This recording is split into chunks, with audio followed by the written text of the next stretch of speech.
हरिः ओम् श्री गुरुभ्यो नमः हरिः ओम् ॐ पार्थाय प्रतिबोधितां भगवता नारायणेन स्वयं व्यासेन ग्रथितां पुराणमुनिना मध्ये महाभारतम् अद्वैतामृतवर्षिणीं भगवतीम् अष्टादशाध्यायिनीम्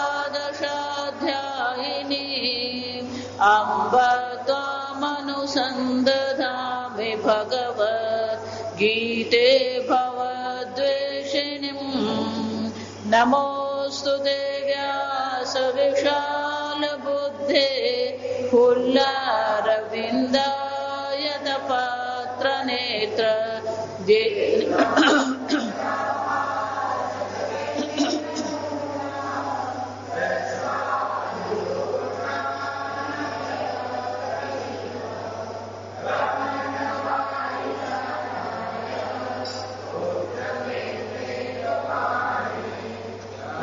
ज्ञानमुद्राय कृष्णाय गीतामृतदुहे नमः। सर्वोपनिषदो गावः दुग्धा गोपालनन्दनः पार्थो वत्ससुधीर्भोक्ता दुग्धं गीतामृतं महत् वसुदेवसुतं देवं तं सचाणूरमर्दनम् देवकी परमानन्दं कृष्णं वन्दे जगद्गुरुं भीष्मद्रोण तथा जयद्रथजला गान्धारनीलोत्पला शल्यग्राहवती कृपेण वहने कर्णेन वेलाकुला अश्वत्थामविकर्णघोरमकरा दुर्योधनावर्तिनी सोत्तीर्णा खलु पाण्डवैरणनदी कैवर्तकः केशवः पाराशर्यवचः सरोजममलम् गीतार्थगन्धोत्कटम् नानाख्यानककेसरं हरिकथा सम्बोधना बोधितम् लोके सज्जन षट्पदैरहरः पेपीयमानं मुदा भूयाद्भारत पङ्कजं कलिमल प्रध्वंसिन श्रेयसे मूकं करोति वाचालं पङ्गुं लङ्घयते गिरिं यत्कृपातमहं वन्दे परमानन्दमाधवम् यं ब्रह्मा वरुणेन्द्ररुद्रमरुतः स्तुवन्ति दिव्यैस्तवैः वेदैः साङ्गपदक्रमोपनिषदैः गायन्ति यं सामगाः ध्यानावस्थिततद्गतेन मनसा पश्यन्ति यं योगिनः यस्यान्तं न विदुःसुरसुरगणाः देवाय तस्मै नमः।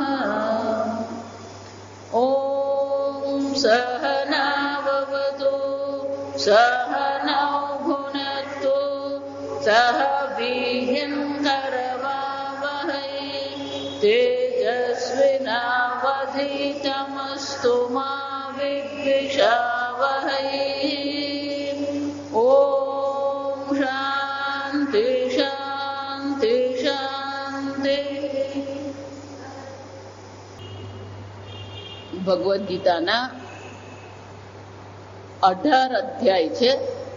18 અધ્યાયને 3 વિભાગમાં વહેંચવામાં આવે. 1 થી 6 અધ્યાય 7 થી 12 અધ્યાય અને 13 થી 18 અધ્યાય. સંપૂર્ણ વેદાંત એ મહાવાક્ય છે. મહાવાક્ય છે કે જીવ અને ઈશ્વરના ઐક્યની ચર્ચા છે. ગુરુજી ઈશ્વરની ચર્ચા કરે છે, ગુરુજી ઉપદેશ કરે છે. તો ગુરુજી જયારે ઉપદેશ કરી રહ્યા છે ત્યારે શિષ્યને શું કહે છે? તું જો આ સમજ. એટલે ત્વમ તત અસી, સંપૂર્ણ મહાવાક્ય શું કહેવાય? તત્વમસી. તત ઈશ્વર, ત્વમ એટલે તું, અસી છે. હા, મહાવાક્યના 3 પદ છે. તત છે, ત્વમ છે, અસી છે. ત્વમ એટલે કે શિષ્ય જે શ્રવણ કરી રહ્યો છે. તત એટલે જગત કારણ ઈશ્વર. અસી એટલે કે ઐક્ય. આપણે 1 થી 6 અધ્યાયનું અધ્યયન કર્યું. એનો અર્થ શું થયો? આ ત્વમ પદ 1 થી 6 અધ્યાયમાં ભગવાનના વિષય જે મુખ્ય છે કયો છે? આ આત્મ તત્વ એ વિષય છે. ભગવાન અર્જુનને આ આત્મ તત્વ કેવું છે? અર્જુન શોક કરી રહ્યો છે અને એટલા માટે ભગવાન અર્જુનને સમજાવી રહ્યા છે આત્મ નિર્વિકારી છે, અવિનાશી છે, નિત્ય છે. કોઈ પણ પ્રકારના અસ્ત્ર શસ્ત્ર આત્માનો નાશ કરી શકે એમ નથી અને એટલા માટે અર્જુન શોક કરવો યોગ્ય નથી. આમ બીજા અધ્યાયમાં જયારે પહેલા અધ્યાયમાં અર્જુને શોક પોતાનો પ્રગટ કર્યો, ભગવાનનો શિષ્ય બીજા અધ્યાયમાં એ બન્યો. ભગવાને અર્જુનને આત્મતત્વનો ઉપદેશ કર્યો. પણ એ આત્મજ્ઞાન મેળવવું હોય તો કર્મની જરૂર પડે. કર્મ દ્વારા અંતઃકરણ શુદ્ધિ થાય. એટલે ભગવાને કર્મયોગની બીજા અધ્યાયમાં ચર્ચા કરી અને અર્જુને પૂછ્યું કે જેને આ બ્રહ્મ જ્ઞાન થઈ ગયું હોય, જેની આ પૂર્ણતામાં પ્રતિષ્ઠા થઈ ગઈ હોય, એના શું લક્ષણ છે? એટલે ભગવાને એ લક્ષણ પણ દર્શાવ્યા. પણ અર્જુનના મનમાં પ્રશ્ન આવ્યો કે જો આ સ્થિત પ્રજ્ઞ જ મારે બનવાનું છે તો આ કર્મનું કામ જ શું છે? અને એમાં પણ એ જે કર્મ કરવા જઈ રહ્યો તો કેવા હતા? તત્કિમ કર્મણી ઘોરે મામ નિયોજયસી કેશવ. ભગવાન આ ઘોર કર્મમાં મને શું કામ લગાવો છો? તો ત્રીજા અધ્યાયમાં ભગવાને આપણે સ્પષ્ટપણે દર્શાવ્યું કે આ કર્મ જે કરવામાં આવે છે એ કર્મ દ્વારા જ આપણી અંતઃકરણ શુદ્ધિ થશે, આપણા અંતઃકરણ નિશ્ચલતા આવશે, તો પછી આ બ્રહ્મ જ્ઞાન અવશ્ય થશે. અને ભગવાને ત્યાં દર્શાવ્યું કે સામાન્ય સંસારી હોય, સાધકો હોય, જ્ઞાની હોય કે હું અવતાર તરીકે ભગવાન હોઉં, કોઈ કર્મનો ત્યાગ કરવાની જરૂર નથી. ત્યાં અર્જુને પૂછ્યું કે ભગવાન બધાને જ ખબર છે સત્ય કોને કહેવાય, બધાને જ ખબર છે ચોરી કરવી જોઈએ નહીં, બધાને જ ખબર છે વધારે પડતું તીખું તળેલું ખાવું જોઈએ નહીં, પણ છતાં પણ શું થાય છે? બોલાઈ જાય, ખવાઈ જાય, થઈ જાય. અનિચ્છિન્ન પીવાર્ષ્ણેય પાપમ ચરતિ પુરુષ. આ મનુષ્ય પાપ શું કામ કરે? એને ખબર જ છે જૂઠું બોલી રહ્યો છે, એને ખબર જ છે કે હું જૂઠું બોલું છું. સામે વાળાને ખબર પડે કે નહીં પડે, એને તો ખબર જ છે કે હું જૂઠું બોલું છું. ચોરી કરવા વાળાને ખબર છે હું ચોરી કરું છું. જેને ખબર છે વજન વધી ગયું છે, ખાવું જોઈએ નહીં, અને છતાં પણ શું છે બીજા 3 બટાકા વડા ખાઈ જ જવાના. એટલે અર્જુન કહે છે ભગવાન કેમ પાપમ ચરતી? ભગવાન શું કીધું? કામ એશ ક્રોધ એશ. આ કામ અને ક્રોધ જે છે એ જ અર્જુન શું કરે છે? મનુષ્યને આ બધું કરાવડાવે છે. અને એટલે ભગવાન કહે છે તયો વશમ ન આગત છે. આ રાગ દ્વેષના વશમાં આવવાની જરૂર નથી, પણ રાગ દ્વેષની પૂર્ણતઃ નિવૃત્તિ તો ક્યારે થશે? આત્મામાં જ્યાં સુધી સ્થિતિ થતી નથી ત્યાં સુધી પૂર્ણતઃ આ રાગ દ્વેષની નિવૃત્તિ થતી નથી. એટલે ભગવાનને એમ થયું કે ત્રીજા અધ્યાયમાં મારો ઉપદેશની પૂર્ણાહુતિ થાય, એટલે ભગવાને શું કર્યું? આ ઉપદેશ પરંપરા છે. એમ ચોથા અધ્યાયમાં ભગવાન કીધું એવમ પરંપરા પ્રાપ્તમ અર્જુન. આ બ્રહ્મ જ્ઞાન પરંપરા વિના પ્રાપ્ત થઈ શકે એમ નથી. અને તને જે મેં આજે ઉપદેશ કર્યો એ આજે કરેલો ઉપદેશ નવું કઈ નથી. જો આજકાલ લોકોને છે ને નવી નવી વસ્તુઓ જોઈએ, જેમ પેલું ખાવાનું નવું નવું જોઈએ ને, એમ પછી ધ્યાન કરવાની ટેકનિક શું હોવી જોઈએ? કોઈક નવા પ્રકારનું આવે ને એટલે બધાને પાછળ પડે. એટલે ભગવાને કીધું આ સૂર્યનારાયણને મેં ઉપદેશ કર્યો હતો સૃષ્ટિના પ્રારંભમાં. એટલે અર્જુન કે ભગવાન અત્યારે તમારો જન્મ થયો મને ખબર છે, અને તમે મને કહો છો તમે ઉપદેશ કર્યો. એટલે ભગવાને કહ્યું, અર્જુન તારાય અનેક જન્મ થઈ ગયા, મારે અનેક જન્મ થઈ ગયા. બહુની મેં વ્યતીતાની જન્માની તવ ચાર્જુન. આમ ભગવાને ચોથા અધ્યાયમાં ફરીથી એ જ્ઞાનની ચર્ચા કરી, એ તત્વજ્ઞાનની ચર્ચા કરી. પાંચમા અધ્યાયમાં આ સંન્યાસ કોને કહેવાય, સંન્યાસ યોગ. ખરેખર સંન્યાસ કોને કહેવામાં આવે? જ્ઞેયતુ નિત્ય સંન્યાસી યો ન દ્વેષ્ટિ ન કાંક્ષતિ. જે ક્યારે આ રાગ દ્વેષને ખટપટમાં પડે નહીં ને એને સંન્યાસી કહેવાય. હું તમને વારંવાર એટલે કહું, કોઈ પણ વ્યક્તિ માટે આ સારો છે અને આ ખરાબ છે ક્યારેય સિક્કો મારવાનો જ નહીં. એક સરસ મજાનું વાક્ય કે તમે જીવનમાં જયારે આગળ વધી રહ્યા છો, ઉપર ચડી રહ્યા છો, પ્રગતિ કરી રહ્યા છો, તો કે તમારી પ્રગતિમાં જે જે વ્યક્તિએ તમને મદદ કરી હોય, ભલે 1 રૂપિયાની મદદ કરી હોય, પણ આ બધી વ્યક્તિને તમે યાદ રાખજો. તમે જયારે ઉપર ચડી રહ્યા છો, આગળ વધી રહ્યા છો, જેટલા લોકોએ તમને મદદ કરી હોય એ બધા વ્યક્તિને તમે યાદ રાખજો. કેમ? કારણ કે જયારે પડશો ને ત્યારે આ જ બધી વ્યક્તિ શું થવાની છે? જયારે પતન થવાનું થશે ત્યારે આ જ બધી વ્યક્તિઓ તમારા જીવનમાં પાછી આવવાની જ છે. જો એમને યાદ રાખ્યા હશે, એમને સાથે લઈને ચાલતા હશો, તો જયારે જીવનમાં પડવાનો વખત આવે ત્યારે એ જ બધા વ્યક્તિ શું કરવાના? તમને મદદ કરી શકે. જો વિચાર, ત્રીજા અધ્યાયમાં ભગવાન કહી ગયા, એવમ પ્રવર્તિતં ચક્રમ. અર્જુન, આ જગત ચક્ર ચાલી રહ્યું છે, કોઈ સ્વતંત્ર છે જ નહીં આ જગતમાં. કોઈ એવું કહી શકે નહીં મારી મહેનતથી આ બધું મેં કર્યું. શ્વાસ તમે લેતા નથી, હૃદય તમે ચલાવતા નથી, પાચન ક્રિયા તમે કરી રહ્યા નથી, શરીરમાંથી મળમૂત્ર તમે કાઢતા નથી. આ બધું શું છે?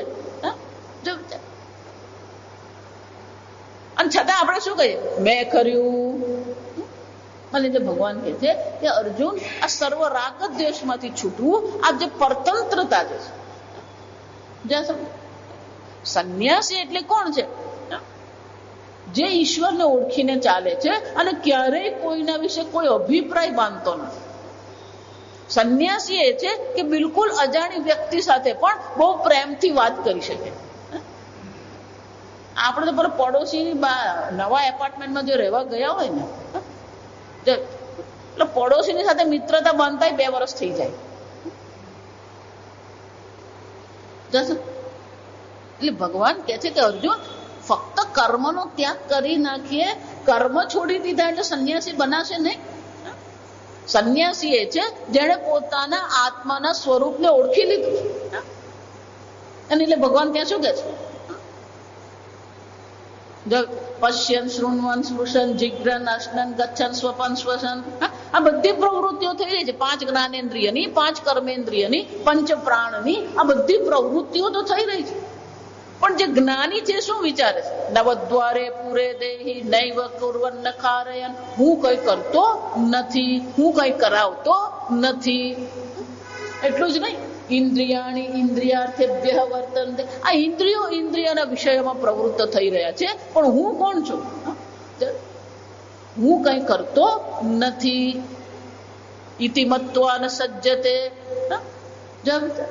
આમ પોતાને અકર્તા અભોગતા માનવું એ જ સંન્યાસ છે. એટલે ભગવાન કહે છે ખરો સંન્યાસ તો એ છે કે પોતાને અકર્તા અભોગતા જોવું. આ સમજ. અને 5મા અધ્યાયમાં છેલ્લે ભગવાને કહ્યું કે અર્જુન, આ પ્રકારથી અકર્તા અભોગતા આત્મા જે છે એ આત્મામાં નિષ્ઠા મેળવવા માટે ધ્યાન આવશ્યક છે.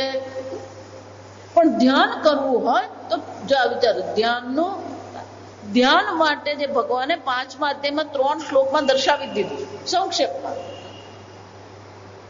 અને ધ્યાનની પહેલી શરત કઈ છે? સ્પર્શાન કૃત્વા બહિઃ બાહ્યાન.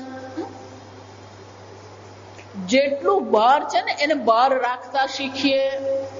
આપણી મુશ્કેલી શું છે? બધી વસ્તુ અંદર, બાળપણથી બધું અંદર ભરીને બેઠા છે. એટલે ભગવાન કહે છે જે બહાર છે એને પહેલા બહાર રાખતા તું શીખ. સ્પર્શાન કૃત્વા બહિઃ બાહ્યાન. એટલું જ નહીં, આંખ મીચીને પ્રાણ પર નિયંત્રણ મેળવીને એ ધ્યાન કરવાનો પ્રયત્ન કર.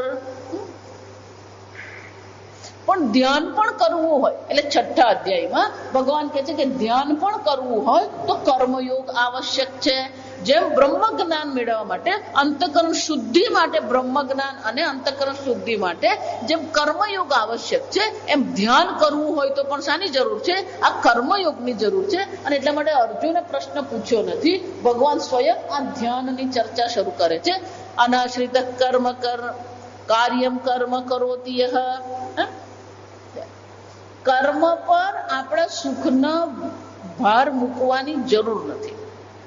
કર્મ હોય કે કર્મ ફળ હોય, જો આપણે દુઃખનું કારણ એ છે કે આપણે સુખ બીજા પર મૂકેલું છે અને બીજા પર આપણું નિયંત્રણ છે ને.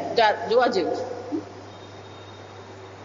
દેશ કહીએ, કાળ કહીએ, આપણે સંબંધીઓ કહીએ, આમાંની એક પણ વસ્તુ પર આપણું નિયંત્રણ છે. અને છતાં પણ આપણે શું માનીએ છીએ? આમ થઈ જશે, પેલો આટલો બદલાઈ જશે. આ પતિ પત્ની સંપૂર્ણ જીવન આમાં જ પસાર થાય. પેલો પતિ એટલું જ વિચારતો રહે, આ આટલી બદલાઈ જાય તો અમારે શાંતિ. અને પેલી પત્ની વિચારતી હોય, આની આટલી 2 ટેવ છૂટી જાય તો અમારે શાંતિ. આ વિચાર કરતા કરતા જીવન પૂરું થઈ જાય. હંમેશા એટલે શું માનીએ? પણ બીજો બદલાય તો હું સુખી થાઉં, અને બીજો એવું જ વિચારતો કે તું બદલાય તો એ સુખી થાય. અને એટલે ભગવાન શું કહે છે? અનાશ્રિત કર્મ ફલમ કાર્યમ કર્મ કરોતિ યહ. અનાશ્રિત, પહેલો શબ્દ જ જુઓ. કોઈ કર્મ છે કે કર્મ ફળ છે કે અન્ય દેશ અને કાળ પર અનાશ્રિત, કોઈ આશ્રય નહીં. કાર્યમ કર્મ કરોતિ યહ સસન્યાસી ચ યોગી ચ. ભગવાન કહે છે ન અક્રિય નિરગ્નિ. જેણે અગ્નિનો ત્યાગ કર્યો છે, જેણે કર્મનો ત્યાગ કર્યો છે, એ સંન્યાસી નથી. ખરેખર સંન્યાસી કોણ છે? એ સંન્યાસી પણ છે, એ કર્મયોગી પણ છે. કેમ? યમ સંન્યાસમિતિ પ્રાહુ તમ યોગમ વિદ્ધિ પાંડવ. અર્જુન, જેને સંન્યાસ કહેવામાં આવે છે એને તું કર્મયોગ પણ જાણ. કેમ? જો અહીંયા ભગવાને સંન્યાસ આગળ 5મા અધ્યાય જેમ સંન્યાસીની વ્યાખ્યા છે ને, જ્ઞેયતુ નિત્ય સંન્યાસી યો ન દ્વેષ્ટિ ન કાંક્ષતિ, એમ અહીંયા 6થા અધ્યાયમાં પણ ભગવાને આ સંન્યાસીની વ્યાખ્યા કરી. પણ પહેલા ભગવાન પેલું નકારાત્મક કે છે, નહ્ય સંન્યસ્ત સંકલ્પ સંન્યાસી યોગી ભવતિ કશ્ચન. આપણે બધા દુઃખનું કારણ ભગવાન કે છે કર્મ ફળ નથી, પણ શું છે? સંન્યસ્ત સંકલ્પ. આ સંકલ્પ આપણે દુઃખનું કારણ છે. આપણે સંકલ્પ કરી દીધો છે આ દુઃખનું કારણ છે, આપણે સંકલ્પ કરી દીધો આ સુખનું કારણ છે. જો વિચારી લો, કોઈ પણ વસ્તુ પ્રત્યે તમને પ્રેમ ક્યારે થાય? જ્યાં સુધી તમે એમાં સુખ બુદ્ધિ નહીં મૂકો, તમને પ્રેમ થશે? એનું શું થયું? આ સુખ આપનાર છે એવો તમે સંકલ્પ કરો છો. અને એટલે ભગવાન કહે છે સંન્યસ્ત સંકલ્પ યોગ. સંન્યસ્ત સંકલ્પ, સર્વ પ્રકારના સંકલ્પનો જેણે ત્યાગ કરી દીધો છે એ ખરેખર સંન્યાસી છે.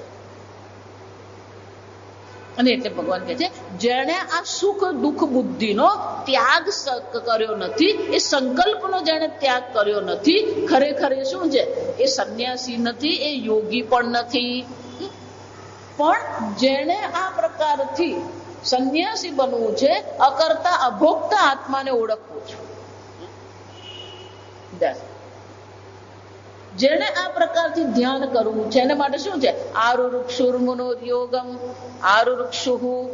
આ યોગ રૂપી અશ્વ પર આરૂઢ થવા જે માંગે છે, અશ્વ પર આરોહણ કરવા માંગે છે, એના માટે શું છે? કર્મ કારણ ઉચ્યતે યોગારૂઢસ્ય તસ્યૈવ. જે આ યોગ રૂપી અશ્વ પર આરૂઢ થઈ ગયો છે, આરોહિત થઈ ગયો છે, એના માટે શું છે? શમઃ કારણ ઉચ્યતે. જ્યાં સુધી આપણા મન બુદ્ધિ પર રાગ દ્વેષ પર સંન્યાસ સંકલ્પ પર આપણું નિયંત્રણ નથી ત્યાં સુધી કર્મનો ત્યાગ કરવાનો નથી. એકવાર આ સંકલ્પ છૂટી ગયો પછી શું છે? સમઃ કારણ મુચ્યતે, પછી સર્વ કર્મનો ત્યાગ કરી દે. પણ કે ભગવાન મને કેમ ખબર પડે હું સર્વ સંકલ્પ સંન્યાસી છું? એટલે ભગવાન ચોથા શ્લોકમાં કહે છે યદા હિ ન ઇન્દ્રિયાર્થેષુ ન કર્મસુ અનુસજ્જતે. જ્યાં સુધી આપણી ઇન્દ્રિયો આ બાહ્ય વિષયોનો પાછળ ભટકતી રહે છે, ઇન્દ્રિયાર્થેષુ ન કર્મસુ અનુસજ્જતે, જ્યાં સુધી આપણી બુદ્ધિમાં આ કરવું છે, પેલું કરવું છે, અહીંયા જવું છે, આને મળવું છે, અહીંયા આમ જવાનું, ચાલો સતત આપણી બુદ્ધિ શું કરે છે? ક્યાં તો ભોગ અને ક્યાં તો કર્મ. ઇન્દ્રિયાર્થેષુ એટલે કે ભોગ છે, ઇન્દ્રિય વિષયનો ભોગ આપણે ક્યાં તો કરીએ છીએ અને ક્યાં તો પેલો કર્મનો સંકલ્પ. એટલે ક્યાં તો ભોગનો સંકલ્પ છે અને ક્યાં તો કર્મનો સંકલ્પ છે. અને ભગવાન કહે છે જેની બુદ્ધિમાં આ ભોગનો સંકલ્પ નથી, જેની બુદ્ધિમાં કર્મનો સંકલ્પ નથી. અને એટલે ભગવાન કહે છે નહીં ઇન્દ્રિયાર્થેષુ ન કર્મસુ અનુસજ્જતે સર્વ સંકલ્પ સંન્યાસી યોગારૂઢસ્તદોચ્યતે. એ કોણ છે? સર્વ સંકલ્પ સંન્યાસી. સુખી થવું હોય ને આ બધા સંકલ્પ છોડી દો. આ સારું છે, આ ખોટું છે, બધા સંકલ્પ છોડી દો. પણ સ્વામીજી સંકલ્પ નહીં કરીએ તો પછી રહેવાય કેમ? બધું જ રહેવાય. આપણને આદત પડી ગઈ છે. અને એટલે ભગવાન કહે છે ખરેખર જો સુખી થવું હોય, ખરેખર જો સંન્યાસી, સમજો સુખી થવું અને સંન્યાસી બનવું આ બે નથી. આ વિચારજો. ખાલી કેસરી કપડા પહેરવાને જો તમે સંન્યાસી કહેતા હોય તો પછી અલગ છે. પણ ખરેખર સુખી થવું અને સંન્યાસી બનવું બે છે, બે છે જ ને. સ્વામીજી એટલા માટે કે કોઈ આવીને ધારો કે એમ કે સ્વામીજી અમે તો સંસારી છીએ અને અમે દુઃખી છીએ. સંસારી છે કે પછી હું દુઃખી છું એવું કહેવાની જરૂર નથી. ચાલે તું સંસારી છે એટલે શું થવાનો? એ દુઃખી હોવાનો જ. ચાલે એમ આ સંન્યાસી છે, સર્વ સંકલ્પ સંન્યાસી છે, પછી એ સુખી છે એવું કહેવાની જરૂર નથી. જો પણ આવો સર્વ સંકલ્પ સંન્યાસી મારે બનવું છે ભગવાન. ભગવાન આ બહાર બધા બહુ વિઘ્ન છે. આ છોકરાઓ માનતા નથી, પત્ની માનતી નથી, પતિ માનતો નથી, આપણે તો જાત જાતનું હોય. એટલે આપણે શું માનીએ છીએ? આ સંન્યાસી બનવા માટે ભગવાન બહુ બધા વિઘ્ન છે બહાર. આપણને જેટલા ઘરમાં વિઘ્ન છે ને એના કરતા વધારે વિઘ્ન પ્રહલાદને હતા, એના કરતા વધારે વિઘ્ન ધ્રુવને હતા.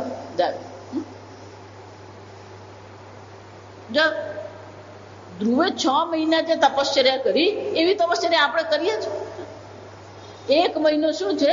એક જ વખત કંદમૂળ ખાતા હતા, પછી 1 મહિનો ખાલી ફળ ખાઈને, પછી 1 મહિનો સૂકા પાંદડા ખાઈને, પછી 1 મહિનો ખાલી જળ પીને, અને પછી 1 મહિનો વાયુ પર જાઓ. ધ્રુવે 6 મહિના જે તપશ્ચર્યા કરી.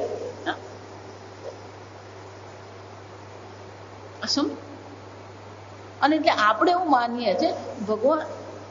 અર્જુન પણ એવું જ વિચારતો હતો ભગવાન મારે તો આ ધ્યાન કરવું જ છે, પણ આ બધું આ બહાર બધું બહુ હેરાન કરે છે. એટલે ભગવાન કહે છે ઉદ્ધરેદ આત્મનાત્માનમ નાત્માનમ અવસાદે. અર્જુન કેમ? આત્મૈવ હ્યાત્મનો બંધુ આત્મૈવ રિપુરાત્મનઃ. ખરેખર આપણો શત્રુ અને ખરેખર આપણો બંધુ કોણ છે? આપણે પોતે જ છે. કોઈ તમારો શત્રુ નથી, કોઈ તમારો બંધુ નથી. અને ખરેખર અર્જુન ઉદ્ધાર કરવો હોય તો કોઈ તમારો ઉદ્ધાર કરી શકે એમ છે જ નહીં. તમારે પોતે જ પોતાનો શું કરવાનો છે? ઉદ્ધાર કરવાનો છે. તમે જો એમ માનતા હોય એમ સ્વામીજી બધું આમ અનુકૂળ થઈ જાય પછી હું શું કરું?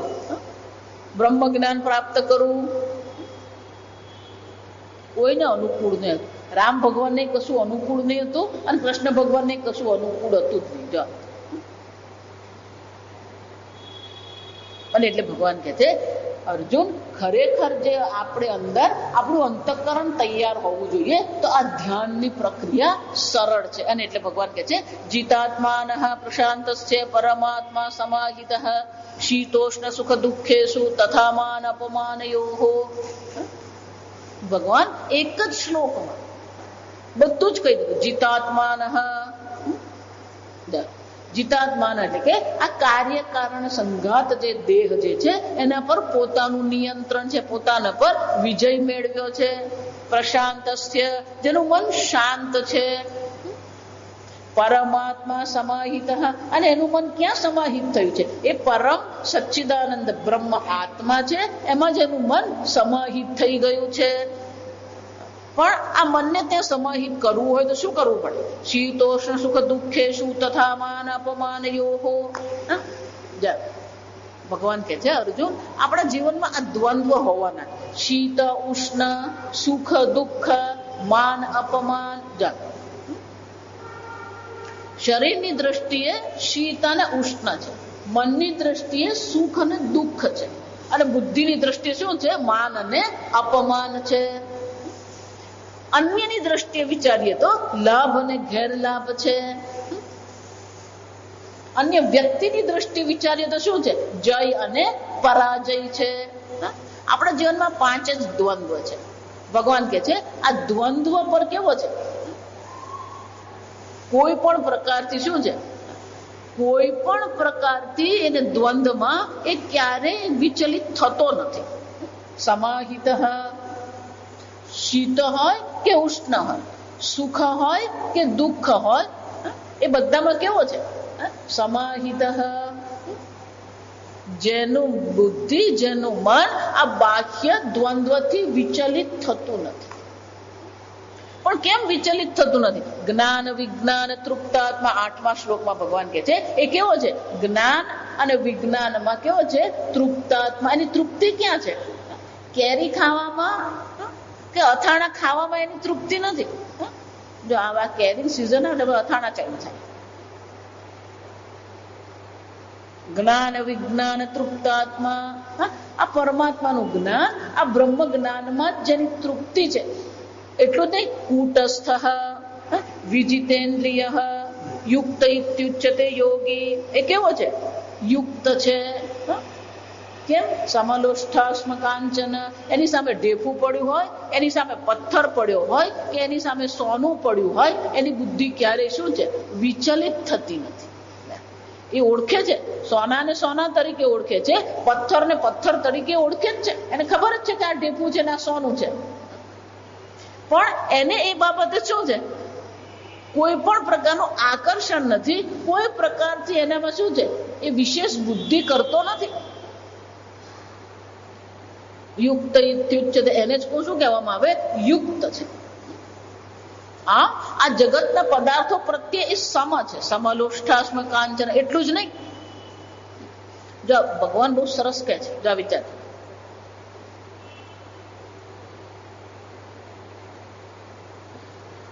આપણા જીવનમાં 8 પ્રકારના લોકો હોય. એટલે ભગવાન કહે છે સુહૃદ મિત્ર. સુહૃદ, આપણે કોઈક મુશ્કેલીમાં હોઈએ અને કોઈક આવીને આપણને મદદ કરે ને શું કહેવાય? સુહૃદ. એને ઓળખતા નથી, એ મદદ કરીને જતો રહે તો કોઈ એનો કાર્ડે આપીને જતો નથી. જાણ મિત્ર, જેની સાથે આપણે સ્નેહનો સંબંધ હોય એને શું કહેવાય? મિત્ર. સુહૃદ મિત્ર.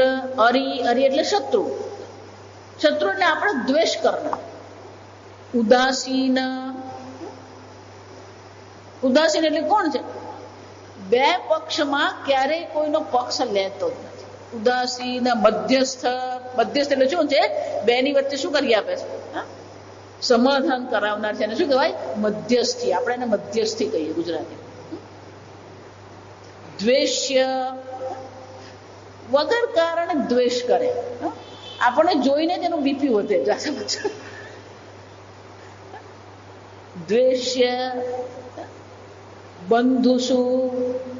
બંધુ એટલે આપણે સગાવાલા.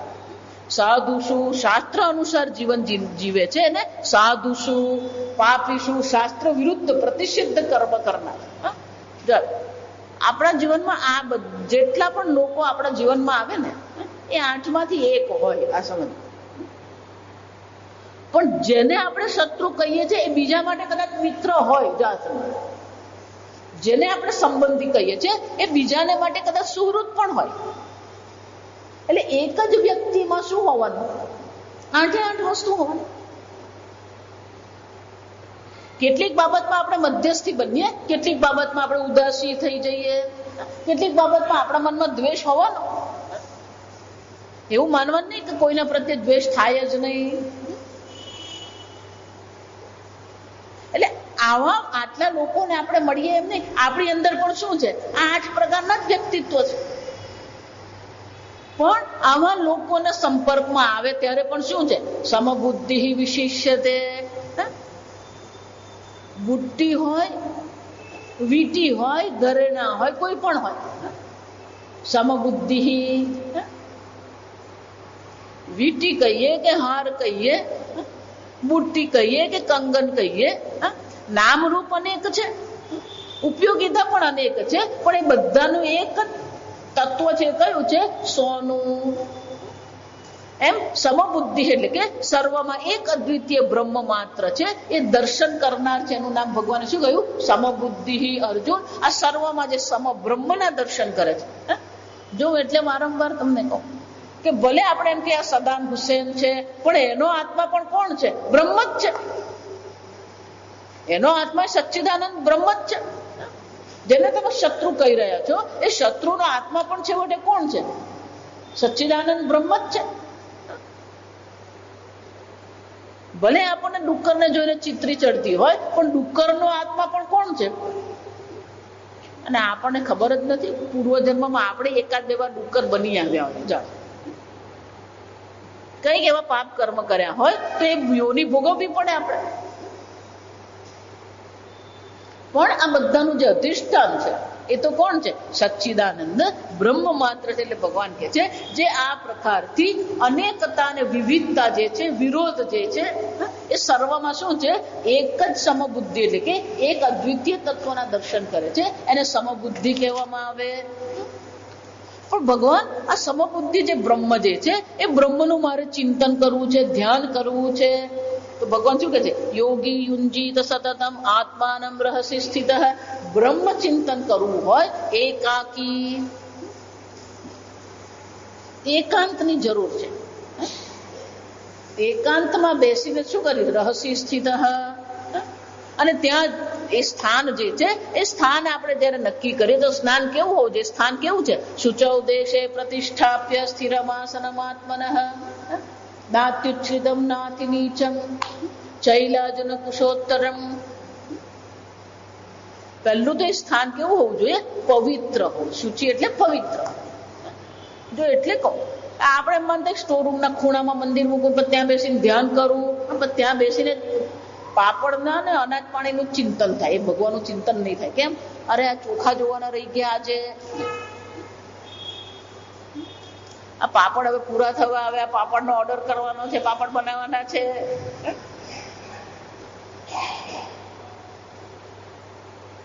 ઘરમાં જ પણ એ સ્થાન કેવું હોવું જોઈએ? એક અલગ પવિત્ર સ્થાન હોવું જોઈએ. પવિત્ર સ્થાન એટલે કે જ્યાં બેસીએ કે જ્યાં જઈએ એટલે ઈશ્વરનું સ્મરણ થાય. ઋષિકેશ જઈએ, મથુરા જઈએ, વૃંદાવન જઈએ, કોની યાદ આવે? અને એટલે ભગવાન કહે છે આવા પવિત્ર સ્થાન પર આપણું આસન મૂકીએ. અને આસન કેવું છે? સ્થિરમાસનમ. સ્થિર હોવું જોઈએ. એટલું ડગુમગું થવું નહીં જોઈએ. એટલું જ નહીં, એના પર શું કરવાનું? એ બહુ ઊંચું પણ નહીં હોવું જોઈએ. એટલે બહુ પહાડ પર ચડીને ધ્યાન કરવાની જરૂર નથી. નીચે પણ ગુફામાં બેસીને ધ્યાન કરવાની જરૂર નથી. એટલું જ નહીં, ભગવાન કહે છે ખાટલા પર બેસીને ધ્યાન નહીં કરવાનું. કેમ? ઊંઘ આવી ગઈ, શું થવાનો? આમે રાત્રે સૂતેલો હોય ત્યારે પડતો જ હોય. જા સમજ, પછી ધ્યાન કરવા બેસે. બહુ ઊંચું પણ નહીં જોઈએ, બહુ નીચું પણ નહીં જોઈએ. અને આસન કેવું છે? ચૈલાજુન કુશોત્તરમ. નીચે પેલું દુર્વાસન મૂકીએ, એની ઉપર શું છે? ચર્મ. અજીન, અજીન એટલે શું છે? આ મૃગ ચર્મ ને અજીન કહેવાય. પણ આપણે મૃગ ચર્મ શોધવા જવાની જરૂર નથી. આપણે શું કરી શકીએ? પેલું ઊનનું ગરમ આસન મળતું જ હોય, ત્યાં ખાદી ગ્રામોદ્યોગમાં જાઓ ને ત્યાં મળે જ આપણને. અને પછી એની ઉપર શું કરવાનું છે? પેલું સૂત્રાવ આસન મૂકી દેવાનું. પછી શું કરો? તત્રૈકાગ્રમ મનઃ કૃત્વા યત ચિત્તેન્દ્રિય ક્રિયા ઉપવિશ્યાસને યુંજાત. આ પ્રકારથી આવું આસન પવિત્ર સ્થાન પર તૈયાર કરીએ, એના પર બેસીએ અને બેસીને પછી શું કરીએ? યોગમાત્મ વિશુદ્ધયે, અંતઃકરણની શુદ્ધિ માટે, અંતઃકરણને નિશ્ચલ બનાવવા માટે એને ધ્યાન કરવું જોઈએ. પણ ધ્યાન કરવા જ્યારે બેસીએ ત્યારે કેવી રીતે બેસવું જોઈએ? સમમ કાય શિરો ગ્રીવમ. તમારી કાયા, શિરઃ, ગ્રીવ એટલે ટોક, એ કેવું હોવું જોઈએ? એક સીધી લીટીમાં સમમ. ધારયન અચલમ, એ સીધું તો છે પણ એને શું કરવાનું? અચલ એટલે ડોલવાનું નહીં. જો સમજ, લોકો છે ને પાઠ કરતા કરતા એ ડોલતા હોય ત્યારે. અચલમ સ્થિરમ એટલું જ નહીં. સંપ્રેક્ષ નાસિકાગ્રમ, નાસિકાના અગ્રમાં જોવું. નાસિકાના અગ્રમાં જોવાનું જ નહીં એટલે આપણી આંખ બહાર પણ નથી જોતી, અંદર પણ જોતી નથી. આંખની કીકી સ્થિર છે. શંકરાચાર્યજી કહે છે, જો ખરેખર નાસિકાના અગ્રને જોવાનું હોય તો પછી તમારા બુદ્ધિમાં વૃત્તિ કોની થવાની? પુષ્પને જોઈએ તો પુષ્પ વૃત્તિ થાય, નાસિકાના અગ્રને જોઈશું તો વૃત્તિ કઈ થવાની? નાસિકા અગ્ર. દિશશ્ચ અનવલોકયન, આપણી સીધી ભાષામાં દિશશ્ચ અનવલોકન એટલે શું છે? આજુબાજુ ફાફા મારવાના નહીં, પેલો કેમ બેઠો છે ને હું કેમ બેઠો છું. આજુબાજુ દિશામાં ક્યાંય આગળ પાછળ જોવાની જરૂર નથી. પણ આ બધું કરવું હોય, આ બહારની તૈયારી બતાવી. ભગવાને શું કર્યું? આ 3 શ્લોકમાં બહારની તૈયારી બતાવી. હવે અંદરની તૈયારી બતાવતા કે છે પ્રશાંતાત્મા વિગત ભીહી. એનો આત્મા કેવો છે? એનું શરીર કેવું છે? એનું મન કેવું છે? શાંત છે. વિગત ભીહી, કોઈ પ્રકારનો ભય નથી. જે લોકો નિયમિત ધ્યાન કરતા હોય ને, એ ધ્યાન કરીએ અને ધ્યાનમાં આપણું મન જ્યારે સમાહિત થઈ જાય, એકાગ્ર થઈ જાય, ત્યારે આપણને એવું લાગે કે જાણે હું શરીરમાંથી બહાર નીકળી જઈશ. ભય લાગે. એટલું જ નહીં, ધ્યાન કરવા આપણે જ્યારે બેઠા હોઈએ, જો આ એક વિશેષતા, આ મનુષ્ય મનની એક વિશેષતા છે. આપણે ધ્યાન કરવા બેસીએ ત્યારે જ આપણને એવું લાગે મારી નાક પર માખી બેઠી.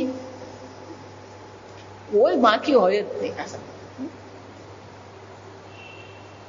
અથવા તો શું થાય? આ કીડી ચડી ગઈ ઉપર.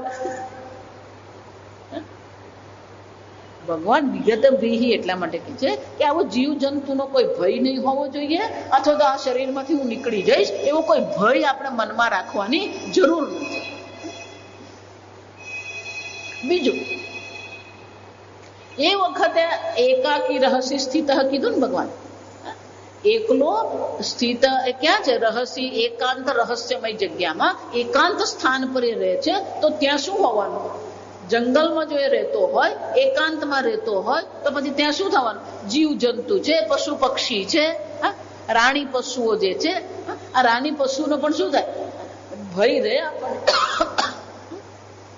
અને એટલા માટે ભગવાન કહે છે વિગત ભીહી બ્રહ્મચારી વ્રતે સ્થિત. બ્રહ્મચારી વ્રત સ્થિતમાં એટલે કે ગુરુ શુશ્રૂષા કરી રહ્યો છે, શાસ્ત્ર શ્રવણે કર્યું. એટલે કોણ? બધું જ છે. ધ્યાન પણ આવશ્યક છે, યોગાસન પણ જરૂરી છે, પ્રાણાયામ પણ જરૂરી છે. પણ એટલું કરવા માત્રથી બ્રહ્મજ્ઞાન નહીં થાય. શંકરાચાર્ય કહે છે આ બ્રહ્મચારી વ્રતમાં સ્થિત છે એનો શું થયો? એ ગુરુ પાસે રહીને ગુરુની સેવા કરે છે અને ગુરુ પાસે શાસ્ત્ર શ્રવણ કરી રહ્યો છે. અને ભિક્ષાદિ ભુક્તાદિ, અને ભોજન માટે પણ એ ચિંતા કરતો નથી કે આજે કારેલાનું શાક બનાવું કે આજે રીંગણનું શાક બનાવવું. કેમ?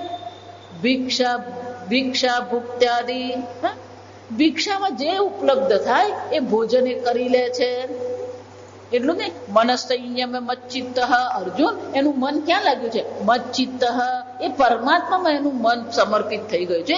યુક્ત આસીત મત્પરઃ, અને મારા પરાયણ છે, એટલે કે એના જીવનનું લક્ષ્ય પણ હું જ છું, એના પ્રેમનો વિષય પણ હું જ છું, એના જીવનનું લક્ષ્ય પણ હું જ છું. આ પ્રકારથી એવમ યુંજન સદાત્માનમ, આ પ્રકારથી સદા એ આત્માનું શું કરે છે? ચિંતન કરે છે. યોગી નિયત માનસઃ, એ યોગી છે, એને પોતાના મન પર નિયંત્રણ મેળવી દીધું છે, અને એટલા માટે એ ધ્યાન કરી શકે છે, નિધિધ્યાસન કરી શકે છે. તો શું થશે?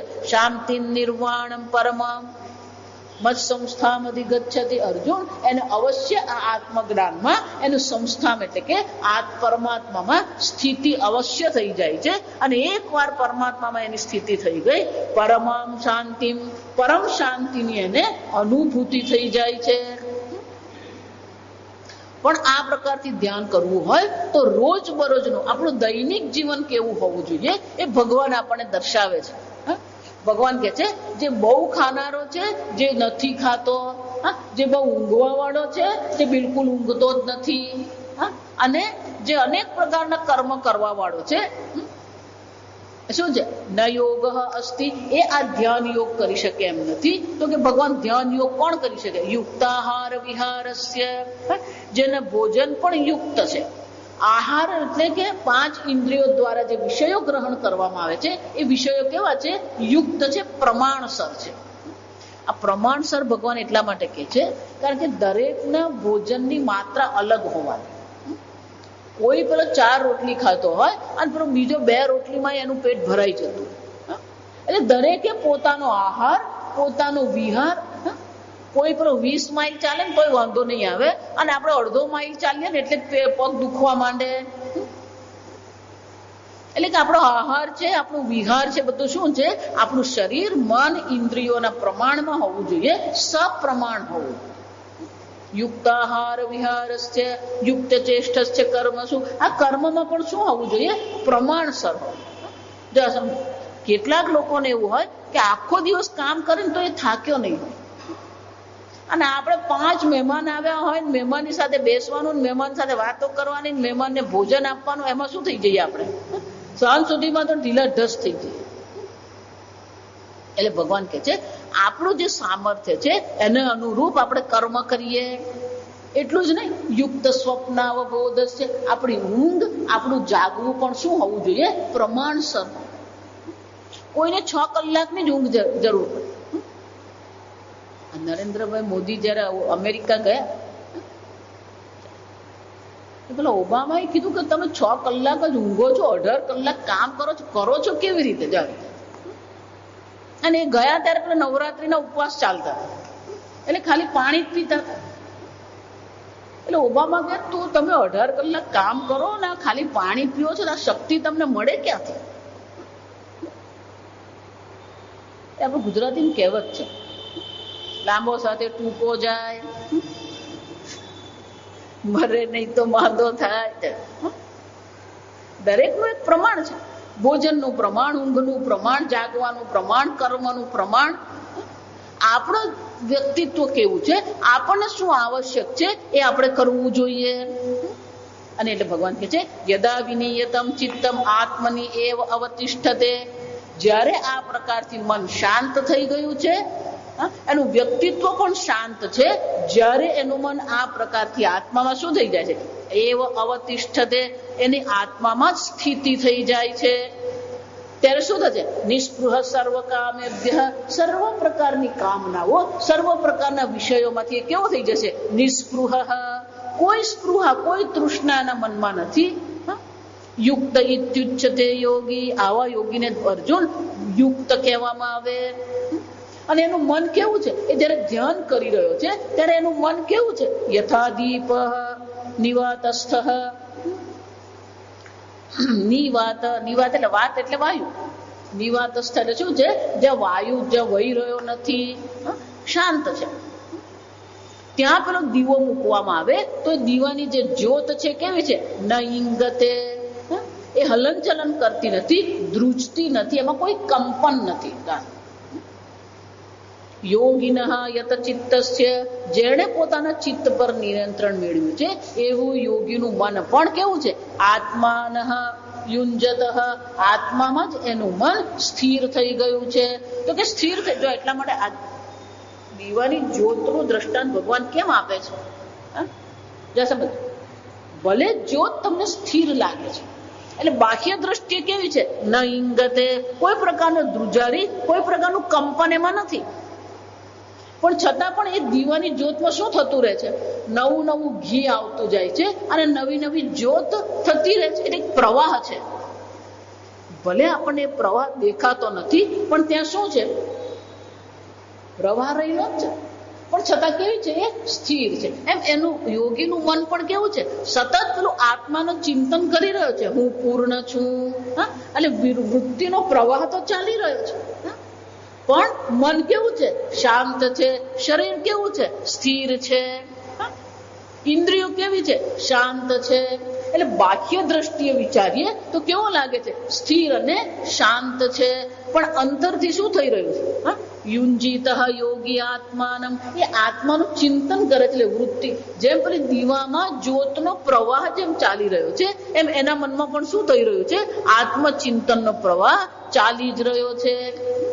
એટલું જ નહીં, યત્ર ઉપરમતે ચિત્તમ નિરુદ્ધમ યોગ સેવયા, આ પ્રકારથી ધ્યાન યોગને સેવન કરીને જેનું મન નિરુદ્ધમ શાંત થઈ ગયું છે, અને એનું મન ક્યાં છે? ઉપરતે યત્ર ચૈવાત્માનં પશ્યનાત્મને તુષ્યતિ, આત્માના દર્શન કરીને, આત્મા દ્વારા એટલે કે પોતે જ આત્માના દર્શન કરીને આત્મામાં જ કેવો છે? તુષ્યતિ, આત્મામાં જ એનો સંતોષ છે, આત્મામાં જ એની તુષ્ટિ છે. અને બહાર પછી સંતોષ સુખ શોધવાની જરૂર પડતી જ નથી. અને એટલે ભગવાન કહે છે આ આત્માનું જે સુખ છે કેવું છે? સુખમ આત્યંતિકમ યત્તત, આ આત્યંતિક સુખ છે, અનંત સુખની એને પ્રાપ્તિ થાય છે. પણ આ અનંત સુખ કેવું છે? ઇન્દ્રિયથી અનુભવમાં આવી શકે એવું નથી. અતિન્દ્રિયમ બુદ્ધિગ્રાહ્યમ, કેવું છે? બુદ્ધિથી આપણે એને ગ્રહણ કરી શકીએ, ઇન્દ્રિયથી એને ગ્રહણ કરી શકાય એમ નથી. એટલું જ નહીં, વેત્તિ યત્ર ન ચૈવાયમ સ્થિતશ્ચલતિ તત્વતઃ, એકવાર પોતાને આનંદ સ્વરૂપ આત્મા ઓળખી લીધો પછી કોઈ પણ પ્રકારથી શું છે? એ વિચલિત થઈ શકે એમ છે જ નહીં. કેમ? યમ લબ્ધ્વા ચા પરમ લાભમ ન મન્યતે અધિકમ તતઃ, અર્જુન આનાથી વિશેષ પ્રકારનો કોઈ લાભ હું માનતો નથી આત્મલાભ સિવાય. બીજા બધા લાભ કેવા છે? અલ્પ છે. જો વિચાર છે, યસ્મિન સ્થિતો ન દુઃખેન ગુરુણાપી ન વિચાલ્યતે, એકવાર આ આનંદ સ્વરૂપ આત્મામાં સ્થિતિ થઈ ગઈ પછી ગમે તેવું મહાન દુઃખ એના જીવનમાં આવે એ ક્યારેય દુઃખી થતો નથી. અને એટલા માટે અર્જુન, ખરેખર જેને યોગ કહેવામાં આવે, યોગ એટલે જોડાવવું. ભગવાન કહે છે આ યોગ કેવો છે? તમ વિદ્યા દુઃખ સંયોગ વિયોગમ યોગ ઉચ્યતે. આ દુઃખ સાથે આપણો સંયોગ થઈ ગયો છે, અને એકવાર આત્માના આનંદ સ્વરૂપ ઓળખીને એમાં સ્થિતિ થઈ ગઈ તો દુઃખથી શું થઈ જશે? વિયોગ. સનિશ્ચયેન યોક્તવ્ય, અને એટલા માટે અર્જુન આ યોગનું શું કરવું જોઈએ? યોક્તવ્ય, આ યોગનું અનુષ્ઠાન કરવું જોઈએ. યોગનું અનુષ્ઠાન કરીએ, ધ્યાન પરાયણ આપણે બનીશું તો શું થશે? નિર્વિન્ન ચેતસા. નિર્વિન્ન એટલે થાકી જવું, થાકી જવું, હારી જવું, એને શું કહેવાય? નિર્વિન્ન. ભગવાન કહે છે કોઈ પણ પ્રકારનો થાકની અનુભૂતિ કર્યા વગર, કંટાળ્યા વગર શું કરવું જોઈએ? આ યોગનું સેવન કરવું જોઈએ. જેમ તમે બદ્રીનાથ જાઓ ને તો બદ્રીનાથના દર્શન જ સુંદર છે એમ નહીં, ત્યાં જવાનો માર્ગ પણ શું છે? એમ આત્મા આનંદ સ્વરૂપ છે એટલે પછી આનંદ છે એમ નથી. કોના જેવું છે? આપણે ઘરમાં લગ્ન હોય ને, કેટલી મહેનત કરીએ પણ એને દુઃખ માનીએ છીએ. લગ્ન જ સુખ છે એમ નહીં, લગ્નની તૈયારીમાં પણ શું છે? આનંદ છે. નવા કપડા લઈએ, નવા ઘરેણા લઈએ, કંકોત્રી બને, આ બધી વસ્તુ કેવી છે? કંકોત્રી છપાવવી પણ શું છે? આનંદ છે. ભલે ધનનો વ્યય થઈ રહ્યો છે, જો આ સમજો, લગ્નનું દ્રષ્ટાંત એટલા માટે આપું છું કે ઘણો ધનનો વ્યય થઈ રહ્યો છે, ઘણો સમયનો વ્યય થઈ રહ્યો છે, છતાં પણ એમાં આપણને શું આવે છે? આનંદ આવે છે. પણ 3 મહિનાથી આપણે લગ્નની તૈયારી શરૂ કરી દીધી, કેટલી મહેનત કરીએ આપણે, પણ એ મહેનત આપણને કંટાળાજનક લાગે છે. અને ધારો કે કોઈ હું તો કંટાળી ગયો, કોઈ સાડી ખરીદીને હું તો કંટાળો આવે, કંટાળો આવે કેમ? લગ્ન છે એમ આઈ જાવ, એટલે વર વધુના લગ્ન છે એમાં આટલો આનંદ આવતો હોય તો ઈશ્વરને એક અદ્વિતીય આત્મા તત્વ છે, ઈશ્વર સાથે તમારો વિવાહ થઈ રહ્યા છે, ઈશ્વર સાથેના ઐક્યને તમે જાણી રહ્યા છો, તો પછી એમાં દુઃખ હશે? નિર્વિન્ન ચેતસઃ, ભગવાન કે છે થાક્યા વગર શું કરવાનું છે? આ યોગનું સેવન કરવાનું છે, સતત ધ્યાન કરતા રહેવાનું. પણ આ ધ્યાન કરવું હોય તો શું કરવાનું? સંકલ્પ પ્રભવાન કામાન ત્યક્ત્યા સર્વાન શેષતઃ. અર્જુન જ્યારે ધ્યાન કરવા બેસીએ ત્યારે મનમાં અનેક પ્રકારના સંકલ્પ ઉઠવાના જ છે, અને જેટલા પણ સંકલ્પ ઉઠે છે એ બધા સંકલ્પનો શું કરી દેવાનો? ત્યાગ કરી દેવાનો. અને એક કે બે નહીં, સર્વાન અશેષતઃ, બાકી રાખ્યા વગર જેટલા પણ આ સાંસારિક સંકલ્પ આપણા મનમાં ઉઠે એ બધા સંકલ્પનો ત્યાગ કરી દઈએ. મનસે વેન્દ્રિય ગ્રામમ, મન દ્વારા આ ઇન્દ્રિયો વિષયમાં ભોગવવા માટે પ્રવૃત્ત થતી હોય એના પર નિયંત્રણ મેળવી લઈએ. અને શું કરવાનું? શનૈહી શનૈહી ઉપરમે, ધીરે ધીરે મનને આત્મામાં લગાવવાનું છે. અને મનમાં લગાવ્યા પછી, મનને આત્મામાં લગાવ્યા પછી ધ્રુતિ ગૃહીતયા, જેમ પેલો બાળકને પટાવીને આપણે કામ કરાવીએ એમ આપણા મનને પણ શું કરવાનું છે? ધીરે ધીરે આત્મસંસ્તંભન કૃત્વા ન કિંચિદપી ચિંતયેત, આ પ્રકારથી મનને આત્મામાં સ્થિત કરી દઈને અન્ય કોઈનું ચિંતન કરવાનું નહીં. અને ધારો કે પણ યતઃ યતઃ નિશ્ચરતી, જે વિષયને અનુલક્ષીને મન બહાર જઈ રહ્યું છે તે વિષયમાંથી મનને પાછું લાવી દઈએ. એટલું જ નહીં, આત્મની એવ અવશમ નયેત, આત્મામાં પાછું એને સ્થિત કરી દઈએ. આ પ્રકારથી પ્રશાંત મનસમ ઘેરમ યોગિનમ સુખમ ઉત્તમમ. અર્જુન, આ પ્રકારથી જે આત્મામાં સ્થિત થઈ ગયો છે, દીર્ઘકાળ પર્યંત આત્માનું ધ્યાન કરનાર જે છે એને શું થશે? સુખમ ઉત્તમમ ઉપૈતિ. ભગવાન અહીંયા 2 શ્લોક કે છે. અત્યારે એમ કે છે સુખ સ્વયં એને પ્રાપ્ત કરે છે, એટલે કરવા વાળું કોણ છે? સુખ છે. આ કોના જેવું છે? પેલો દરિયો અને નદી મળે ને, ત્યાં તમે જુઓ ને તો આપણને ખબર નહીં પડે કે નદી દરિયામાં જઈ રહી છે કે દરિયો નદીમાં આવી રહ્યો છે. એમ આ આત્માનું જે સુખ જે છે એ સુખ પ્રાપ્ત કરે છે. પણ કે આત્માનું સુખ અને આત્મા 2 વસ્તુ છે. એટલે ભગવાન કે છે યુંજન એવમ સદાત્માનમ યોગી વિગત સુખેન બ્રહ્મ સંસ્પર્શમ અત્યંતમ સુખમ અશ્નુતે. સુખ એને પ્રાપ્ત કરે છે, એ સુખને પ્રાપ્ત કરે છે. એનો શું થયો? એ 2 રહેતા નથી, એક અદ્વિતીય છે. અને અર્જુન આ પ્રકારથી જે સ્થિત થઈ ગયો છે એને પછી દર્શન શું છે? એનું જીવન કેવું છે? સર્વભૂતસ્થમ આત્માનમ સર્વભૂતાની ચ આત્મની ઈક્ષતે યોગ યુક્તાત્મા. સર્વત્ર એ આત્માના દર્શન કરે છે, સર્વમાં આત્માના દર્શન કરે છે. આ પ્રકારથી અર્જુન જે સતત આત્માના દર્શન કરે, ખાલી ધ્યાનમાં જ નહીં, જા સમજો, ધ્યાન કરે છે ત્યારે તો એ સુખ સ્વરૂપ આત્માનું ધ્યાન કરે જ છે, પોતાને સુખ સ્વરૂપ ઓળખે જ છે. પણ વ્યવહાર કરે છે ત્યારે પણ શું છે? સર્વભૂતોમાં એ આત્માના દર્શન કરે છે, અને આત્મામાં સર્વભૂતોના એ દર્શન કરે છે. ઈક્ષતે યોગ યુક્તાત્મા સર્વત્ર સમદર્શન. આ પ્રકારથી સર્વત્ર સમ આત્માના દર્શન કરનારો છે. એટલું જ નહીં, યો મામ પશ્યતિ સર્વત્ર સર્વમ ચ મયિ પશ્યતિ. અર્જુન, જે સર્વમાં મારા દર્શન કરે છે, મારામાં સર્વના જે દર્શન કરે છે, એના માટે હું ક્યારેય પરોક્ષ થતો નથી, મારા માટે ક્યારેય પરોક્ષ બનતો નથી. કેમ? કારણ કે બંને એક અદ્વિતીય છે, અપરોક્ષ સ્વરૂપે ઓળખે છે. અને આ પ્રકારથી અર્જુન સર્વભૂત સ્થિતમ યોમાં ભજતે એકાત્મ સ્થિતઃ સર્વથા વર્તમાનોપી સયોગી મયી વર્તતે. આ પ્રકારથી એકવાર આત્મામાં જેની સ્થિતિ થઈ ગઈ છે એ પછી કોઈ પણ વ્યવહાર કરે એ સર્વ વ્યવહાર કઈ દ્રષ્ટિએ છે? આત્માની દ્રષ્ટિએ વ્યવહાર કરી રહ્યો છે. મારામાં જ એની દ્રષ્ટિ છે. મારામાંથી દ્રષ્ટિ એની ક્યારેય હટતી નથી. પણ સર્વથા વર્તમાન એમ કહ્યું ને, એનો અર્થ શું થયું? એ જે પણ કંઈ કરે છે એ વ્યવહારમાં હું તો છું જ અર્જુન. તો પછી ભગવાન ગમે તે કરે, આ ગમે તે કરે એમાં આવે ને, આ ગમે તે કરે ને એ ડેન્જરસ વસ્તુ છે. તો પછી ભગવાન હવે હું શું કરું? બહુ વખત મને ઈચ્છા છે પેલાને 2 મારી આવું. આગળ કહી ગયા સર્વાન કામાન અશેષતઃ ત્યક્ત્વા, કોઈ પ્રકારની મનમાં શું છે? કામના બાકી જ નથી. અને છતાં પણ એને પોતાની દ્રષ્ટિએ એને કોઈ કર્મની આવશ્યકતા નથી, કઈ ભોગવવાની જરૂર નથી, પોતાને સુખ સ્વરૂપ ઓળખે છે. તો કે એનો વ્યવહાર કેવો છે? આત્મ ઉપમ્યેન સર્વત્ર સમમ પશ્યતિ અર્જુન, સુખમ વા યદિ વા દુઃખમ આત્મ ઉપમન્યેન. કોની ઉપમા કે છે? જેમ મને આ ખાવાથી દુઃખ થાય છે અથવા મને આ મળવાથી મને તકલીફ પડે છે, તો બીજાને પણ શું થવાનું? એને તકલીફ પડી શકે. તો બીજાના સુખ દુઃખનો એ વિચાર કરે છે.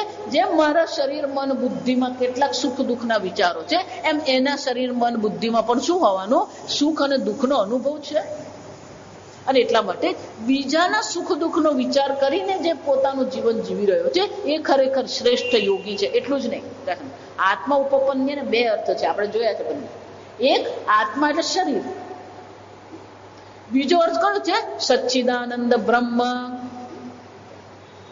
આત્મા ઉપમન્યન એટલે કે હું જેમ સચ્ચિદાનંદ બ્રહ્મ છું એમ બીજા બધા પણ કોણ છે? ન જાણે કિસ રૂપ મેં નારાયણ મિલ જાય. કિસ રૂપ મેં નારાયણ મિલ જાય એમ નહીં, સર્વ રૂપમાં કોણ અભિવ્યક્ત થઈ રહ્યું છે? એ પરમાત્મા જ અભિવ્યક્ત થઈ. જો એટલે વારંવાર કહું છું કે ગુરુ ક્યારે એવું વિચારતો નથી કે આ શિષ્ય મારો અજ્ઞાની છે. શિષ્ય કોણ છે? શિષ્ય પણ એ સચ્ચિદાનંદ બ્રહ્મ છે. જો વિચાર, તું ડોબો છે, તું નકામો છે. જો ગુરુ જેમ માનતા હોય કે આ નકામો છે, તો ગુરુ એને બ્રહ્મ જ્ઞાનનો ઉપદેશ કરી શકે? ગુરુની દ્રષ્ટિ તો શું છે? એના આત્મા પર એની દ્રષ્ટિ છે. તમે સચ્ચિદાનંદ બ્રહ્મ છો જ, અને હું તમને સચ્ચિદાનંદ બ્રહ્મ બનાવવાની નથી.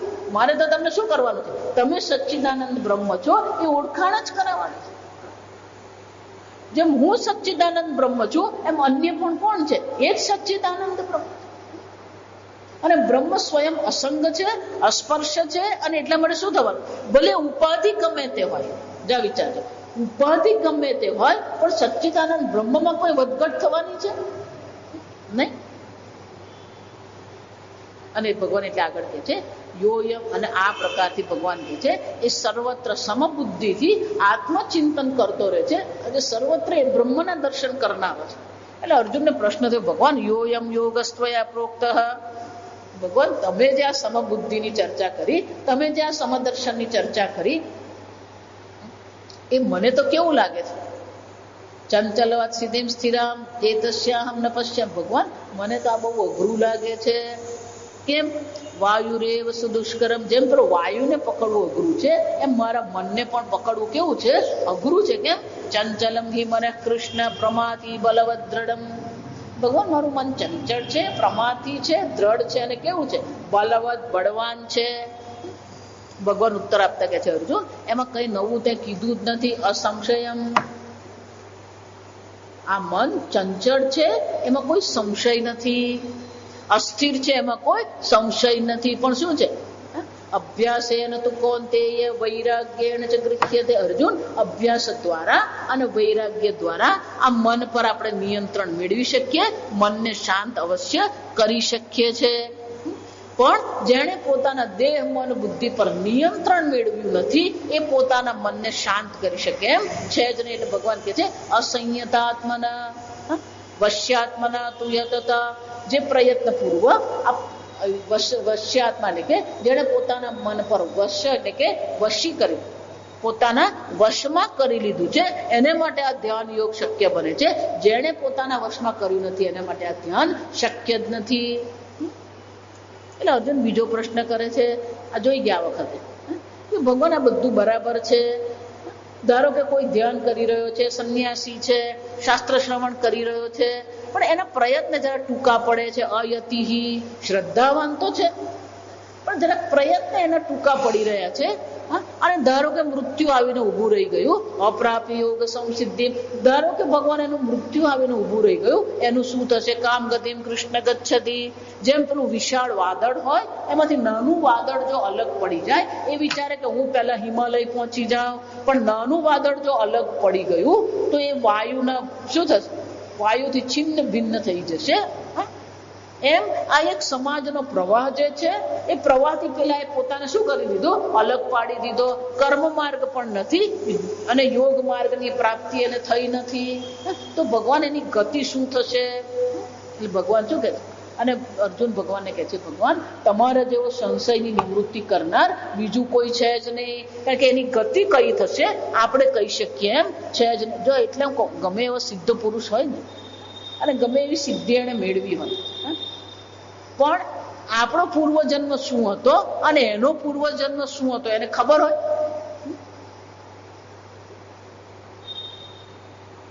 પૂર્વજન્મ તો બાજુએ મૂકી, એને ખાલી એટલું જ પૂછવાનું, 5 મિનિટ પછી તમારા મનમાં કયો વિચાર હશે? કોઈ કહી શકે નહીં, આ સમજજો. અને એટલે ભગવાન કહે છે, અર્જુન આ પ્રયત્ન તો કરવાનો જ છે. અને અર્જુન પ્રશ્ન કરી રહ્યો છે, કેમ? એટલે ભગવાન તમારા જેવું આ સંશયની નિવૃત્તિ કરનાર બીજો કોઈ હું જોતો નથી. તમે સર્વજ્ઞ સર્વશક્તિમાન પરમાત્મા છો, તમને આ બધું ખબર છે. આગળ તમે ચોથા અધ્યાયમાં મને કહી ગયા, બહુની મેં વ્યતીતાની અર્જુન, મારા અનેક જન્મ થઈ ગયા, તારા અનેક જન્મ થશે. હવે પછી પણ ધારો કે મોક્ષ નહીં મળ્યો તો જન્મ થશે. આ બધું હું જાણું છું, તું જાણતો નથી. અને એટલે ભગવાનને અર્જુન કહે છે, ત્યારે ભગવાન બે રીતે પ્રશ્ન કરે. જો અર્જુનના બે પ્રશ્ન, પહેલું તો એનું શું થશે, અને એને આ યોગ માર્ગમાં એને જે પ્રયત્ન કર્યો, આધ્યાત્મિક પુણ્ય પ્રાપ્ત કર્યું, શાસ્ત્ર શ્રવણ કર્યું છે, એ બધું નિષ્ફળ તો જાય નહીં ને ભગવાન? બે વસ્તુ છે. એક તો એને કયો જન્મ મળશે એક પ્રશ્ન છે, અને આધ્યાત્મિક ભાથું એને જે બનાવ્યું છે એનો નાશ તો થઈ જશે નહીં ને? ભગવાન કહે છે, પાર્થ નૈવહના પુત્ર અર્જુન, આ લોકમાં કે પરલોકમાં ક્યારેય એનો નાશ થતો નથી, એટલે કે એને દુર્ગતિની પ્રાપ્તિ થતી નથી. એક એને જે આધ્યાત્મિક ભાથું તૈયાર કર્યું છે, આ શાસ્ત્ર શ્રવણ કર્યું છે, એનો પણ ક્યારેય નાશ થતો નથી. એટલું જ નહીં, ભગવાન કહે છે કે એકવાર મોક્ષ માર્ગ પર ચાલવાનું શરૂ થયું, નહીં કલ્યાણ કૃત કશ્ચિત દુર્ગતિમ તાત ગચ્છતિ. એકવાર કલ્યાણના મોક્ષના માર્ગ પર ચાલવા માંડ્યું, એની દુર્ગતિ ક્યારેય થતી જ નથી. એટલું જ નહીં, જો એને ખૂબ તપશ્ચર્યા અને પુણ્ય કર્યું છે તો શું થશે? ઉષિત્વા શાશ્વતી સમાહા, સ્વર્ગલોકમાં દીર્ઘકાળ પર્યંત રહેશે. અને સ્વર્ગલોકમાં રહ્યા પછી અહીંયા શું થશે? શુચિનામ શ્રીમતામ ગેહે, પવિત્ર અને ધનવાન કુટુંબમાં એનો જન્મ થશે. પવિત્ર છે એટલે કે ધાર્મિક પણ છે, અને ત્યાં આવીને શું કરશે? અથવા યોગીનામેવ કુલે ધીમતામ, અથવા તો એ કર્મયોગીનું સ્થાન છે, અને વિદ્વાન શાસ્ત્રના જાણકાર જે વિદ્વાનો છે એને ત્યાં એનો જન્મ થશે. અને ત્યાંથી શું કરશે? તત્રતમ બુદ્ધિ સંયોગમ લભતે પૌર્વદેહિકમ, પૂર્વ દેહમાં એને જે આધ્યાત્મિક સંસ્કાર પ્રાપ્ત કર્યા છે એ બધા આધ્યાત્મિક સંસ્કાર ફરીથી એની સાથે એનો સંયોગ થઈ જશે, અને વળી પાછો એ શું કરશે? એનો ધ્યાન માર્ગમાં, જ્ઞાન માર્ગમાં એ આગળ વધશે. એટલું જ નહીં, ધારો કે પણ બહાર અનેક પ્રકારના ભોગ હશે, અનેક પ્રકારના આકર્ષણ હશે, છતાં પણ એની બુદ્ધિ આ ભોગમાં, સંસારમાં આકર્ષિત થતી નથી. એની બુદ્ધિ અવશઃ હ્રિયતે, એના આધ્યાત્મિક જેટલા પણ સંસ્કાર છે એ આધ્યાત્મિક સંસ્કાર શું કરશે? અવશઃ, સહજ રીતે એમાં ખેંચાઈ જશે. એને આ બધામાં જ રસ પડે. ઘણા બાળકો તમે જુઓ ને, એ જાતે જાતે પણ ભગવાનની પૂજા કરતા હોય, જાતે જાતે ભગવાનનું નામ લે, ભગવાન માળા કરે. એટલે ભગવાન કહે છે એના પૂર્વજન્મના સંસ્કારને કારણે આ જન્મમાં પછી એ પાછો સંસારમાં પડતો નથી, પણ આધ્યાત્મિક માર્ગ પર આગળ ચાલે છે. અને એટલું જ નહીં, અર્જુન જિજ્ઞાસુરપી, આ જિજ્ઞાસુ જે છે, જેને જ્ઞાન પ્રાપ્ત કરવું છે, એનો ક્યારેય કે આ કોઈ પણ પ્રકારે એને દુર્ગતિ થતી નથી, એનું પતન થતું નથી. એ આ શબ્દ બ્રહ્મ એટલે કે આ શબ્દનો જે અર્થ છે એને એ બ્રહ્મને ઓળખી લે છે. અને એટલે ભગવાન કહે છે અર્જુન પણ એને જે પૂર્વજન્મ અયતિ પૂરતા પ્રમાણમાં એને પ્રયત્ન કર્યો નહોતો, એટલે પ્રયત્ન એનો ટૂંકો પડ્યો. હવે આ જન્મમાં એ શું કરશે?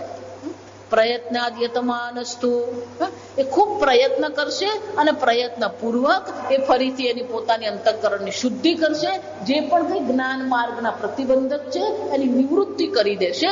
અને આ પ્રકારથી અર્જુન અનેક જન્મ સંસિદ્ધ તતો યાતિ પરામ ગતિ, એની આ જન્મની જેની તપશ્ચર્યા નથી, એના પૂર્વ જન્મની તપશ્ચર્યા નથી, અનેક જન્મમાં એને જે ધીરે ધીરે આધ્યાત્મિક જે માર્ગમાં આધ્યાત્મિક માર્ગમાં ચાલીને એને જે સંસ્કાર ભેગા કર્યા છે એ સંસ્કારના ફળ સ્વરૂપે એ શું કરે છે?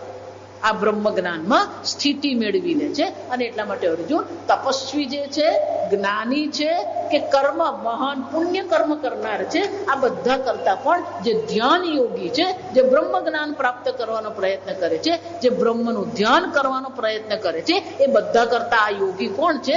શ્રેષ્ઠ છે. અને એટલું જ નહીં અર્જુન, આ સર્વ યોગીઓમાં પણ સૌથી શ્રેષ્ઠ યોગી તો કોણ છે?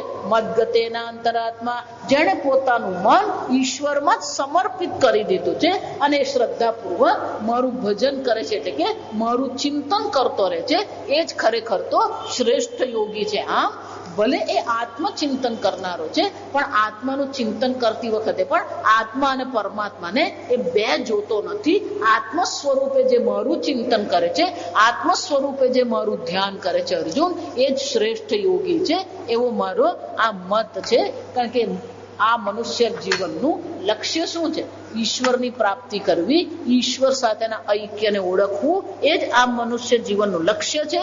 અને એ લક્ષ્ય એને સિદ્ધ કરી લીધું છે. એટલા માટે સર્વ યોગીઓમાં એ કોણ છે? શ્રેષ્ઠ યોગી છે, એવો મારો મત છે. આ થયો 6થો અધ્યાય. ફરીથી આપણે મેમાં અત્યારે એવું નક્કી કર્યું છે, 13મી મે થી 19મી મે આપણે આ નક્કી કર્યું છે. બાકીની વાત આપણે પછી કરીએ, પહેલા શાંતિ પાઠ. ઓમ સ્વસ્તિ પ્રજાભ્યઃ પરિપાલયન્તામ ન્યાયેન માર્ગેણ મહિં મહિષાઃ.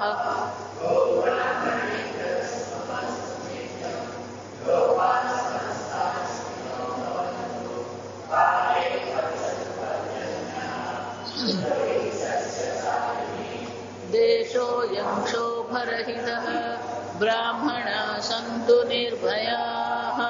ઓમ સર્વેષાં શાંતિર્ભવતુ, સર્વેષાં પૂર્ણં ભવતુ, સર્વેષાં મંગલં ભવતુ, સર્વે ભવन्तુ સુખિનઃ, સર્વે સन्तુ નિરામયાઃ, સર્વે ભદ્રાણિ પશ્યन्तુ, મા કશ્ચિદ દુઃખભાગ ભવેत्. असतो मा सद्गमय, तमसो मा ज्योतिर्गमय, मृत्योर्मा अमृतं गमय. ओम पूर्णमदः पूर्णमिदं पूर्णात् पूर्णमुदच्यते पूर्णस्य पूर्णमादाय पूर्णमेवावशिष्यते. ओम शांति शांति शांति. हरि ओम श्री गुरुभ्यो हरि ओम.